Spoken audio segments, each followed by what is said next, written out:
The Sharks have a ton of cap space and a ton of holes to fill. We dive into the 2025 free agency class.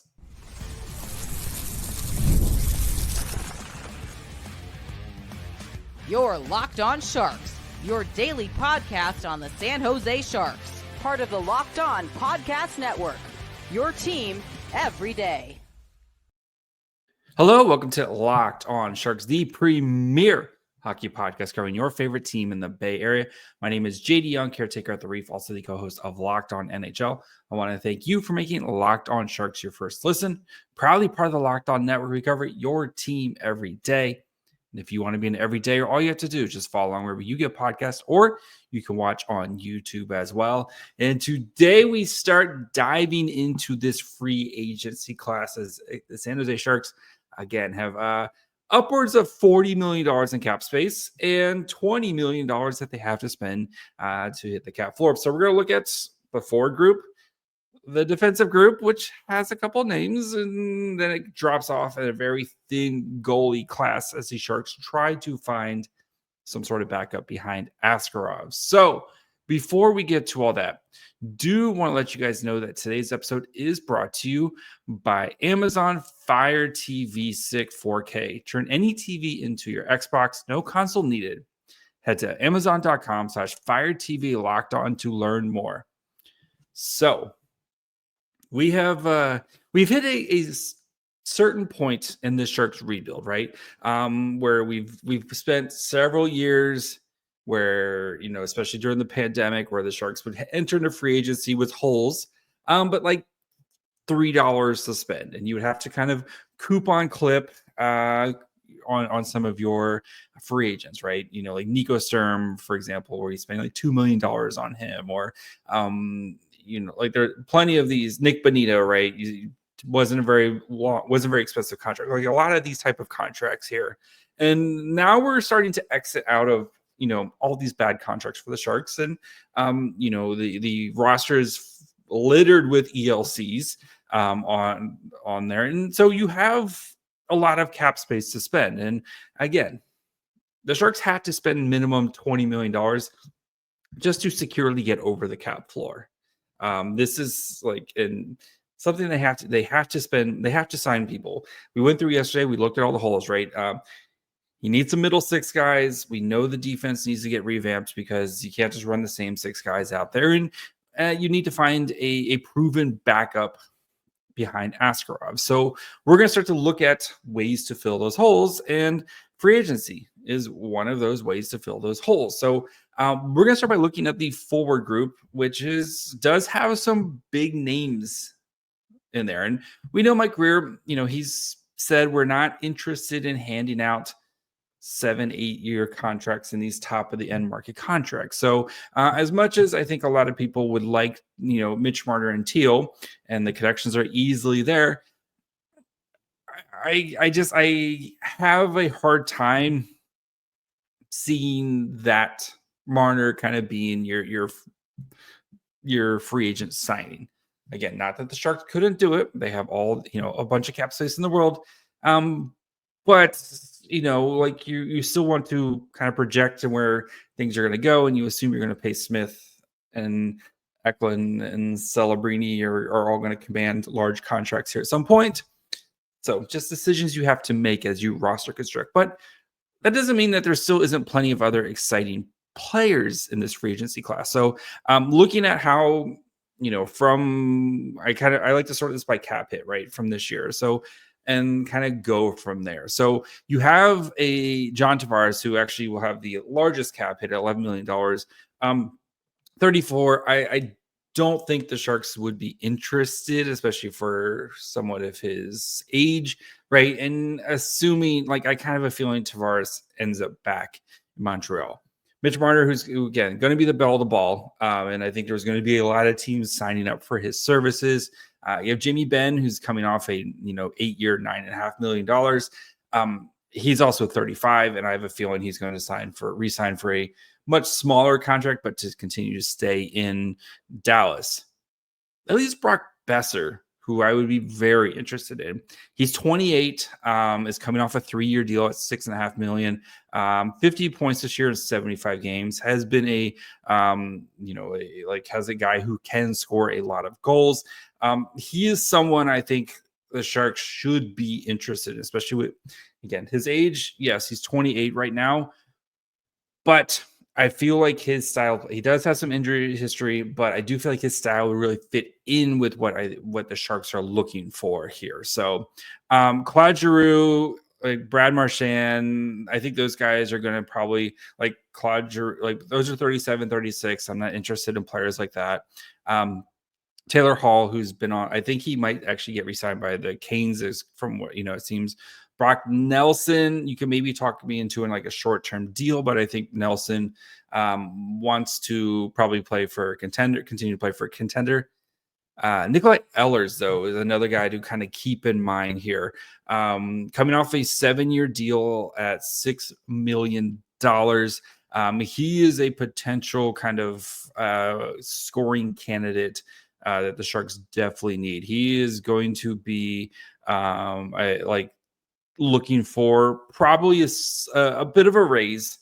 I don't know what that raise looks like. It kind of depends on where you look for contracts and stuff, but he is a guy who I think should be in the Sharks' interest, especially adding more scoring. Andrew Mangiapane, another guy who I would be kind of interested in as well because he gives you center wing flexibility.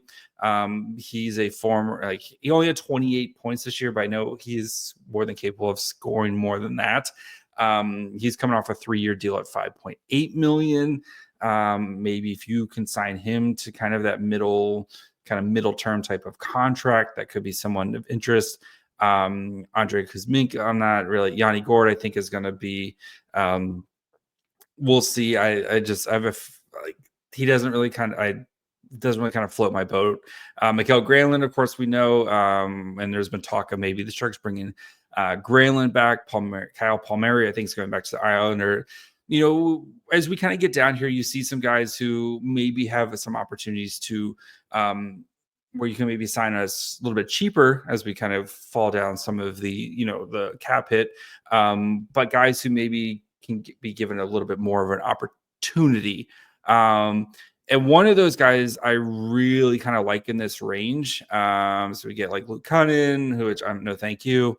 Tanner Jeannot would make a lot of sense too for the way the Sharks want to play, that kind of hard-nosed style of play. But it can also give you a little bit of scoring pop as well. Trent Frederick, if he's not having to, he's coming off an injury, and I'm kind of curious to see how,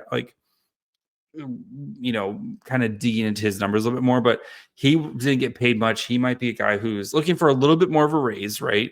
So I think Frederick is expected to sign with like a 4-year, like $4.1 million AA. So like 4 years at like $16.5 million, which I think would be a much very, very doable and tolerable type of contract. There, someone like Nico Sturm, our old friend Nico Sturm, somebody like that.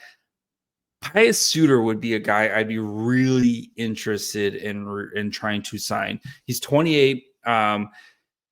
This year he played 81 games with the Canucks, had 25 goals and 21 assists. Definitely career year from Suter, but he could be another one of those where you sign for 3 years. He's very good defensively, kind of had his breakout offensively this year, has center wing flexibility, where if you need him to play on the wing, he can do that. If you need him to kind of slide in as your 3C, I think he can do that as well. So he's projected at like a 4-year, $4 million AAV type of contract. So those are, I think, the types of forwards that you're looking for, right? Is maybe you swing for the fences with a guy like Brock Boeser, and then you add some other guys like a Pius Suter or somebody else like that. A couple guys like that who can play middle 6 minutes for you, kind of going forward. And we're just looking at UFA. So like there's plenty of RFAs. We'll do some RFA talk as well.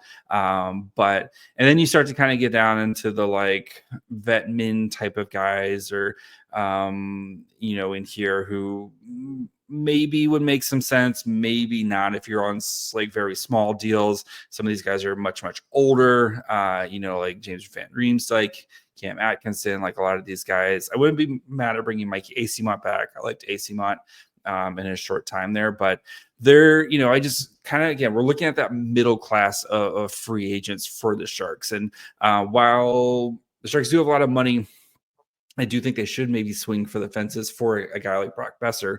And we'll do a full, this is not the first time we're going to be touching free agency. We're just kind of getting to know it. So don't be like, why didn't you talk more about Brock Boeser? Or why did you talk about more, about Ehlers and stuff like that? We're going to do those conversations here, but I just wanted to kind of touch on it here. So what I think the strategy for the Sharks should be is try to swing for one of those top end guys who you think can, while maybe a little bit older, is going to, maybe their contract is going to age gracefully, I think is a way we'll call it. And then try to find some guys that you sign, middle-class guys that you can sign for like 3 to 4 years while you wait, while your prospects continue to develop, right? And that gives you plenty of time for guys like Quentin Musty and Haltonen and Igor Chernyshov, who do need some seasoning in the AHL.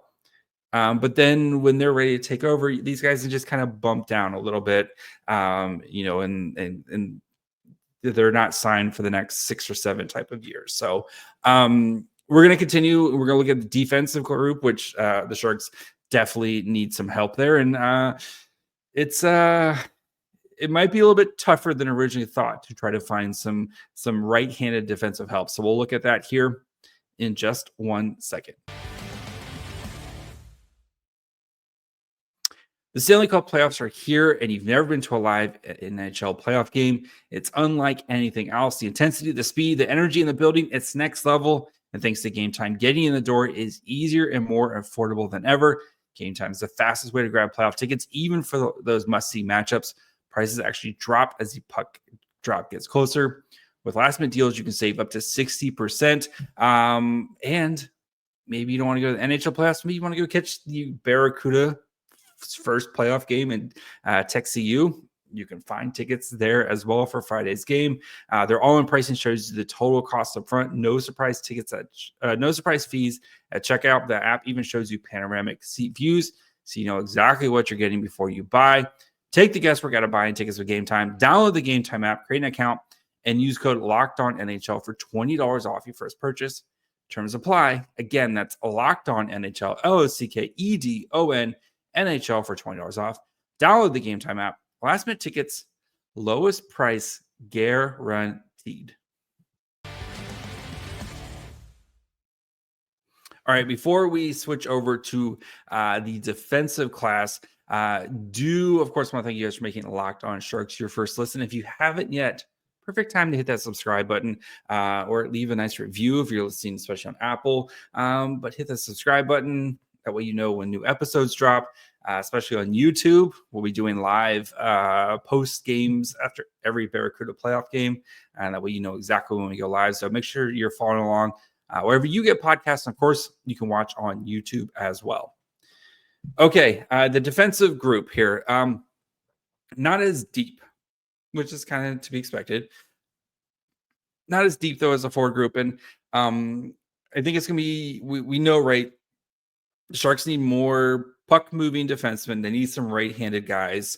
And this group might be a little bit harder to find, but I think there's a couple guys I want to highlight in here. So looking at this class, Brett Burns finally is going to be coming off his 8-year, $8 million contract with the Carolina Hurricanes. I would be shocked if he wanted to come back to San Jose, right? Especially, what happened if the Hurricanes win the cup or not, whatever. But the dude's in phenomenal shape, right? Still had 29 points in 82 games at 40 years old. He's like 6 weeks older than me. It's kind of crazy. But anyway, I would be shocked. Another guy coming off a big contract here, Dmitry Orlov, who's 33, left-handed, 28 points in 76 games. Again, I'm not too sure. I think Aaron Ekblad is kind of the guy if you're looking for a right-handed puck-moving defenseman. Ekblad only played 56 games this year, right? He's always kind of nicked up. Of course, got suspended for 20 games when he got popped with, performance enhancement, whatever. But he did have 33 points in 56 games here. Looking at his contract projection, it's not like ugly. His contract, though, he's projected, AFP Analytics has him signing a 7-year deal at about $7 million, which I wouldn't be like, that's not the worst deal in the world. And you know that deal is not going to age particularly well. But the hope is that, like, you sign him, you get 4 good years out of 7, and then by the time he's kind of hitting, like that deal starts to turn, your guys like Sam Dickinson and Canyoni and whomever else are kind of start to take the reins from him, and he kind of gets bumped down the lineup a little bit there. So, and he's not kind of the guy anymore, but that's kind of the thinking behind him. Ivan Provorov, left-handed defenseman. I don't know. He's not my favorite player. Jeff Petrie, no, thank you. You have a guy like Ryan Lindgren, who's coming off a 1-year deal at 4.5, but left-handed as well. He's got 22 points in 72 games between Colorado and the Rangers. Old friend Cody Ceci. Like it's not very pretty here when it comes to some of these defensemen. One guy I'd be curious would be Dante Fabro. So Fabro's coming off a 1-year deal at $2.5 million. Originally was with the Predators. Of course, they waived him. The Blue Jackets picked him up, and he had a really nice season for the Blue Jackets. He had 26 points in 68 games, including 9 goals. We know David Quinn, I believe, coached him, so I would assume there'd be some kind of crossover there between Ryan Warsofsky if there's a potential interest with them. So Fabro would be a guy, and he's only 26, so he's not like super old. And with the Blue Jackets, the one thing though is the Blue Jackets are like the only team who has like more cap space than the Sharks. So if they want to keep him, they more than willing to sign him to a new contract. Dante Fabro is expected to sign a 3-year deal at 3.7. So maybe you offer 3 years at 4, right? And it's that kind of same thing where give you a little stability for the next couple seasons. You can come here, you can be the guy. And then as our younger guys are starting to kind of come up and eventually replace you. So other than that, it gets really ugly really quick here when it comes to kind of puck moving defenseman. Oliver Shillington really didn't work out with this season as well. It's just a lot of kind of either older guys who are basically about done. You could maybe talk me into Nate Schmidt for 1 year, really cheap, but I don't know about if that's something he'd want to do. But yeah, it's a lot of guys here who kind of it gets really, really ugly really fast when it comes to defensemen who would be a kind of upgrade or help you kind of with what you need the most. I don't want any part of the Tony DeAngelo experience. I'm just going to say that right now. So if the Sharks do want to be aggressive in upgrading their defense, I think I do think there are some options here that would be intriguing. But I think going the trade route might be the best option for the Sharks if they do want to add some more pieces on the blue line here, because 1 year you have a ton of picks, right? You have a ton of prospects. So if you wanted to maybe package up picks and prospects for a defenseman, that could be an option for the Sharks here. But it's like Ekblad. I know there's a lot of people who would be really happy with Ekblad. I know there's some people who wouldn't be super happy with Ekblad. I would probably lean towards I think as long as the contract isn't super ugly, or maybe if you sign him for a shorter term, right? Maybe if you kind of go above and beyond for 5 years, but you're paying like $10 million for 5 years, and compared to like $7 million for 7 years, where the math is basically equal, but the contract is done shorter. I think I would be more than willing to do something like that. But again, it's going to be up to Ekblad and what he wants to do. And I don't know if the Panthers are going to be able to re-sign him is another big thing. So I do think he does hit free agency here, and would be a huge boost to what the Sharks desperately need on their back end. But yeah, you do have to worry about the injury history with him isn't the greatest. So, but I do think Dante Fabro could be a nice kind of bridge, Jake Wallman-esque type of player. We can kind of come in and bridge the gap for you for a little bit while you wait for some of your defensive prospects to potentially come in, later. So we're going to look at the goalie class here, and friends, yikes. So we'll get to that in just 1 second. The NBA playoffs are here, and FanDuel is giving new customers an incredible way to get in on the action right now. When you join FanDuel and place your first $5 bet, you'll get $250 in bonus bets if your bet wins. Of course, Steph Curry in the playoffs, doing cool Steph Curry things, as Steph Curry is one to do because he's Steph Curry.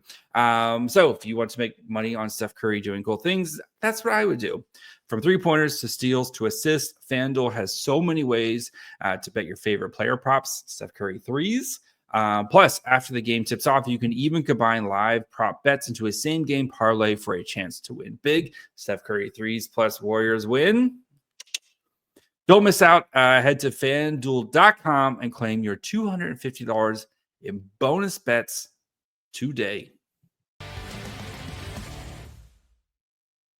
All right, before we finish up, of course, I want to thank you guys for making Locked On Sharks your first listen. For your second listen, check out the all-new Locked On NHL Game Night. Every game, every night, until a Stanley Cup champion is crowned. Get local analysis on a national scale. Find NHL Game Night on Locked On NHL on YouTube, wherever you listen to podcasts. Okay, the goalie group here. Not the prettiest of groups. There's 14 UFAs available. And one of these guys is going to most likely retire. And a couple, 1, 2, 3, by my count, are either like former Sharks. So, but we'll go through it. So we have, again, sorted by cap hit from last year. Ville Husso, who's with the Ducks, was, I think, in the AHL at some point. Not super intriguing with his .884 save percentage and 347 goals against in 13 games played. Jake Allen, though, is a guy I would be very, like, he's kind of the guy, I think, out of this group that I would be the most interested in. Coming off a 2-year deal at $3.85 million. So you could probably offer him something competitive to that. I think contract projection for him is 2 years at like 2.7. So maybe you just offer 2 years at $3 million, right? Then because you're paying Askarov 2, you pay Allen 3 for the next 2 years, and you feel like, okay, at least we got answers for the next couple seasons. So he started 31 games this year at a .908 save percentage, 266 goals against, and 4 shutouts for the Devils this year, right? We know Alexander Georgiev, GM Mike Greer has already said thank you for your services. Vitek Vanacek, I think the same thing. Like, we know he got traded. Thank you for your services as well. Frederick Anderson, a little bit older. He's 35, has dealt with some injuries as well. He's coming off a 2-year deal at 3.4. Okay numbers this year, but again, playing through some, did have to deal with some injuries. Anton Forsberg, 32, coming off a 3-year deal at 2.75, 901 save percentage with a 272 and 3 shutouts. Like, you could maybe talk me into that one a little bit. Marc-Andre Fleury, we know he's retiring. Dan Vladar, didn't have a super season with the Calgary Flames, but is used to kind of working with a young goaltender in Dustin Wolf. So maybe. Ilya Samsonov, 1 year deal at $1.8 million. 29 games, he had 8.9 with 282 save per goals against. Big Save Dave, 32. He's coming off a 1 year deal at $1 million, 34 games at 0.887 with 2.84. You have James Reimer, who I don't think Sharks fans would be super stoked to have him back. Alex Lyon, 30 game, coming out, as you see, it gets really ugly really quick here, or just kind of really cheap really quick here. So yeah, Chris Drieger, I know he didn't play much this year. He didn't play at all. He's kind of that third AHL type of guy. If that's your he's probably going to get a bulk of his starts in the AHL, and you wanted to have him as a potential, Askarov and another goalie gets hurt. One of those guys gets hurt. He needs to come up and spot a couple games. That wouldn't be the worst, type of performance. But just kind of like the defense, I do think your best avenue to try to find a backup, right? Jake Allen is kind of the premier guy in this group here. But I think you're going through trade might be your best route to try to find a backup. And goalies don't tend to cost too much right now. I think we can kind of give the benefit, you look at Mackenzie Blackwood, right? The Sharks spent a 6th round pick to get Blackwood. And granted, Blackwood is coming off a couple down seasons, injury prone, and the Devils 100% wanted just to move off that contract. But he worked with Thomas Spears for a little bit. He got healthy, and the Sharks turned around and flipped him for a 2nd round pick. I wouldn't be I think maybe spending a mid to late pick on a goalie who maybe doesn't fit with their organization anymore, and we'll have to do some research on who that is. Wouldn't be the worst way to go with that, because I do think there's always goalies can just get swapped around, moving chairs, right? And the first team I think about actually is the Chicago Blackhawks, right? They have Spencer Knight, who they just acquired, Laurent Brisebois, who missed a lot of last season, right? I'm not gonna he missed a ton, I think almost all of last season with an injury. Yeah, he missed the entire season last year with an injury, but has had really solid numbers previously. He's posted the season before kind of in a backup role. Definitely in a backup role. He had 23 games, he had a .927 save percentage with the Winnipeg Jets. Year before that, I think that was a 3-headed monster in Vegas. .927 save percentage with an 11 games there.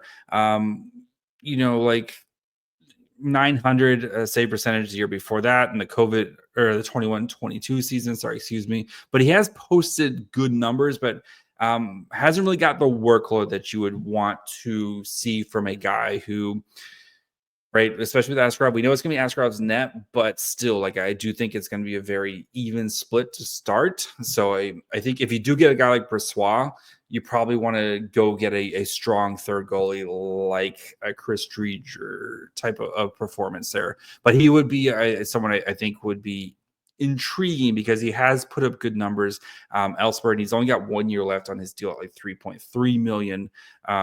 So yeah, he was, Chicago is kind of the first team I thought of when it comes to potential goalie additions as you look. So again, we're going to spend some more time kind of digging into this and kind of making the cases for him, but I just wanted to kind of start touching on this, right? And that's a lot of the off season here is, right, we're kind of building the cases and going through this and spending some time going through this. And then we're going to start to kind of be like, okay, what happens if the Sharks, why should the Sharks draft or try to sign Brock Boeser, and what would that look like with the team, et cetera, et cetera. So, again,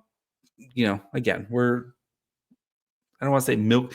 We just want to be thorough and make sure that we kind of cover everything. So we'll be back tomorrow. We got a set of draft profiles coming up. We're starting to look at our second end of the first, beginning of the second round picks. So we got some players that we're looking at there. We have our good friend Sebastian joining. So we're going to do 3 profiles tomorrow.